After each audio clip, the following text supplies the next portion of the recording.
Welcome to Daughters Who Speak, raising awareness for spiritual abuse and advocating for healing and restoration. Do you know the red flags of spiritual abuse? Do you know what to look for to protect yourself and others? If no, stay tuned. My experience with isolation came with taking the scripture, manipulating it, and using it for their benefit. And the reason I say that is because the pastor that I used to be under, his leadership, he was used the scripture of Jesus teaching in the Gospels, and one of his disciples come to him and say, Jesus, your mom and your brother is outside. And Jesus would turn and say, well, who is my mother and my brother? But those that are doing the will of God.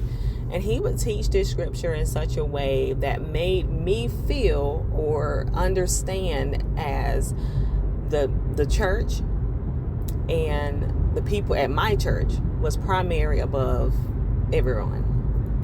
So if it was a family function that was going on, it was a leadership meeting that was going on, or impromptu teaching lesson, whatever it was, and I asked to be excused to go to a family function, he would remind us of that scripture. Okay, who are my family? Those that are doing the will of God. You know, almost making you feel guilty to want to go and socialize and be with your family. I knew a lot of times during those years we was at the church, my husband would go up the road to visit his family. And he would say the same thing to me, you know, like, okay, you got to think about ministry. You want to grow in ministry. That comes with sacrifice. You need to be here.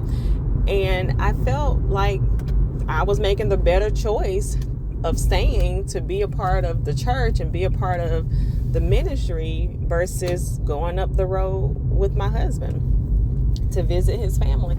And I feel bad about that now. As recently my husband's mother passed, and you know, that time that I did have with her, I didn't take that opportunity. I stayed at the church. I was always at the church, and being a part of that toxic church environment just taught me the value of life and family the way God really intended it to be. He did not intend for us to be anti our mother and anti our brother. That's not what he said. That's not what he meant when he said that scripture. And so now being a part of a church family that allows me time, your family, your husband comes first, and then your family. Take care of your family. Be part of your family. So the isolation that I experienced again was tied to manipulation, it was tied to control, and it was also tied to weaponizing the scripture. All of that was in place to control and take advantage of God's people. Thank you for listening.